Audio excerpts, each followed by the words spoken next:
ہمارے ہاں عموماً سب کانٹیننٹ کے معاشرے میں نماز مغرب کے بعد گھر میں جھاڑو دینے، ناخن کاٹنے، گھر کی چھت پر جانے کو نہ صرف معیوب سمجھا جاتا ہے بلکہ اسے دین اسلام کی روشنی میں منع بھی بتایا جاتا ہے۔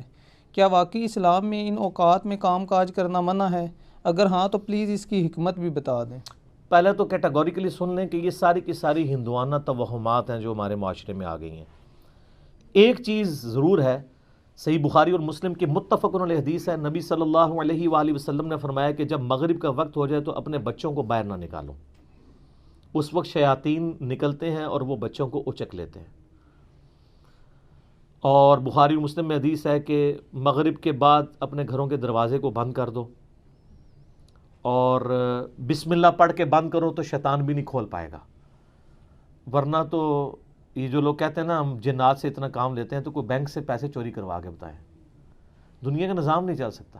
اللہ تعالیٰ نے یہ جو ہرڈل ہے وہ سب کے لیے رکھی ہوئی ہے۔ بخاری مسلم میں الفاظ ہیں، اپنے برتنوں کو ڈھانپ دو، خالی برتنوں کو الٹا کر دو اگر ڈھانپ نہیں سکتے، اور اگر بھرے ہوئے برتن ہیں اس کو ڈھانپنے کے لیے کوئی چیز نہ ملے تو بخاری مسلم کے الفاظ ہیں کوئی ایک تنکا ہی اس کے اوپر رکھ دو۔ اور مسلم شریف میں حدیث ہے کہ ایک رات سال میں ایسی آتی ہے جس میں اللہ تعالیٰ کی طرف سے کئی ایک مرض آتے ہیں اور وہ ایسے برتن میں داخل ہو جاتے ہیں جن برتنوں کو کھلا رکھا ہوا ہوتا ہے۔ تو نبی صلی اللہ علیہ وآلہ وسلم نے یہ ساری انسٹرکشنز فرمائی۔ پھر بخاری مسلم میں یہ بھی حدیث ہے کہ نبی علیہ السلام فرمایا رات کو چراغ بجھا کے سو۔ بعض اوقات آپ علیہ السلام نے فرمایا کہ جو وہ چوہا ہے وہ دیے کی بتی کو لے جاتا ہے اور گھر میں آگ لگ جاتی ہے۔ بلکہ بخاری مسلم میں یہ بھی موجود ہے کہ نبی علیہ السلام کے مبارک زمانے میں ایک گھر کو آگ لگی اور سارے گھر والے جل گئے اور وہ اسی طرح لگی، تو آپ علیہ السلام نے منع فرمایا۔ اور اس کو آپ آج کل کے اعتبار سے دیکھ لیں، یہ سوئی گیس کے ہیٹر یا اور بھی آگ والی کوئی بھی چیزیں رات کو بند کر کے سونا چاہیے۔ آئے دن ابھی تک واقعات ہو رہے ہیں کہ لوگ مرتے ہیں۔ لوڈ شیڈنگ ہوتی ہے، جب گیس آتی ہے تو آٹومیٹک ہیٹر تو آپ کو پتہ ہے 15-20 ہزار روپے کا ملتا ہے۔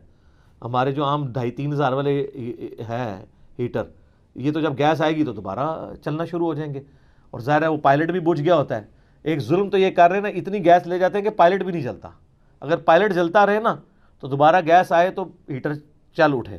اسی طریقے سے آج کل آپ کو پتہ ہے وہ چونکہ پائلٹ جو کی بھی گیس نہیں رہتی ہے تو وہ گیزر بھی رات کو بند ہو جاتے ہیں، ورنہ پہلے جو لوڈ شیڈنگ ہوا کرتی تھی نا اس میں پائلٹ بند نہیں ہوتا تھا، اتنی گیس ضرور رکھتے تھے، تو رات کو جب صبح فجر کے وقت جب گیس واپس آتی تھی تو دوبارہ گیزر، اب تو روزانہ گیزر بھی آن کرنا پڑتا ہے۔ آٹومیٹک تو تھوڑے لوگ ہی افورڈ کر سکتے ہیں، اتنے مہنگے ہیں۔ تو یہ چیزیں ضرور ہیں۔ باقی یہ توہمات ہیں کہ جی گھر کی منڈیر پہ کوا بیٹھ جائے تو مہمان آ رہا ہے، کالی بلی راستہ کاٹ دے تو یہ کوئی نحوست ہے، شیشہ ٹوٹ جانے کو نحوست سمجھتے ہیں۔ اچھا کہتے ہیں جوتی پہ جوتی چڑھی ہو تو سفر لکھا ہے، تو میں اکثر کہتا ہوں میری جوتی پہ جوتی چڑھا دیں آپ روزانہ کے لیے، میں تو جاتا ہی نہیں ہوں کہیں۔ اس طرح سفر نہیں ہوتا، آٹومیٹکلی بھی کئی بار میری جوتی پہ جوتی چڑھی ہوتی ہے، میں تو مہینوں نہیں نکلتا ہوں، ضرورت ہی نہیں پڑتی۔ تو یہ ہیں ساری چیزیں جو توہمات سے تعلق رکھتی ہیں، اور نبی علیہ السلام نے ان چیزوں کو کنڈیم فرمایا۔ قرآن حکیم میں واضح آیت ہے، سورہ بنی اسرائیل میں 36 نمبر آیت، جو 10 کمانڈمنٹس آئی ہیں نا، 9th کمانڈ ہے وَلَا تَقْفُ مَا لَيْسَ لَكَ بِهِ عِلْمٌ إِنَّ السَّمْعَ وَالْبَصَرَ وَالْفُؤَادَ كُلُّ أُولَٰئِكَ كَانَ عَنْهُ مسؤولا۔ اے انسان کسی چیز کی پیروی اس وقت تک مت کر جب تک کہ تیرے پاس اس کے بارے میں ڈیفینیٹ علم نہ آ جائے۔ بے شک کان، آنکھیں اور عقل، دل یا دماغ کوئی بھی چیز، عقل، اس کے بارے میں تم سے پوچھا جائے گا۔ ان 3 چیزوں کو استعمال کر کے تم نے حق بات تک پہنچنے کی کوشش کیوں نہیں کی؟ اور یہ زلزلہ کیوں آتا ہے؟ اور یہ گائے نے ایک سینگ کے اوپر زمین اٹھا رکھی ہے، جب تھک جاتی ہے دوسرے پہ اٹھاتی ہے تو زلزلہ آ جاتا ہے۔ اب یہ توہمات ہیں، وہ کتنی بڑی گائے ہے، کدھر ہے، سب جھوٹ ہے۔ اسلام ان چیزوں کو نہیں مانتا، یا سائنس پروف کر دے مانیں گے۔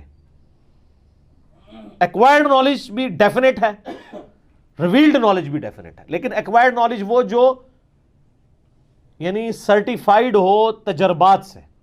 مثلا یہ چیز بالکل اسٹیبلش ہے کہ پیٹرول سے آگ بھڑکتی ہے، کبھی ایسا نہیں ہوا کہ آگ کے اوپر پیٹرول پھینکا جائے تو پانی کی طرح اس کو بجھا دے، تو یہ بالکل definite physical phenomena of nature ہے۔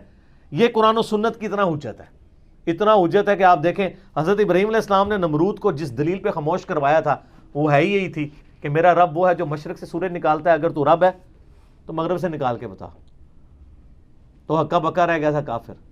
اب یہ سائنٹیفک ایک فینومینا تھا جو حضرت ابراہیم علیہ السلام نے سامنے پیش کیا. اللہ تعالیٰ کے جو یہ فزیکل فینومینا ہیں اتنے محکم ہیں کہ کبھی کبھار ہی ٹوٹتے ہیں. آگ ایک ہی دفعہ ٹھنڈی ہوئی ہے ابراہیم علیہ السلام کے لیے، روز روز تو نہیں ہوتی. کعبے کو بھی اللہ تعالیٰ نے ابرا کے لشکر سے ایک ہی دفعہ بچایا ہے. اس کے بعد تو یزید کے دور میں خانہ کعبہ کے اوپر چڑھائی ہوئی ہے اور غلاف کعبہ کا کچھ حصہ جل گیا. اس کے بعد پھر حجاج بن یوسف کی چڑھائی کے دوران خانہ کعبہ کی دیواریں منہدم ہو گئیں، کچھ نہیں ہوا. واقعہ حرہ میں مدینہ شریف کی حرمت پر مال ہوئی. دنیا بقدر ایفرٹ ہے. آپ لاکھ کہتے ہیں بزرگوں نے دنیا کا نظام سنبھالا ہوا ہے، کوئی فرق نہیں پڑتا. یہ چیزیں بقدر ایفرٹ چل رہی ہوتی ہیں. باقی یہ جتنے توہمات ہیں کہ شام کے وقت جناب وہ آپ جھاڑو نہیں دے سکتے، بھئی کیوں نہیں دے سکتے؟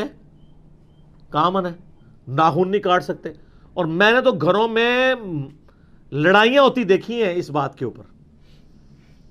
خاوند بیویوں کو ڈانٹ رہے ہیں، مائیں بچوں کو ڈانٹ رہی ہیں، رات کے وقت کو ناخن کاٹ لے اور ان سے یہ پوچھیں کہاں لکھا ہوا ہے، تو نہ ان کو پتا نہ ان کو بتانے والوں کو پتا.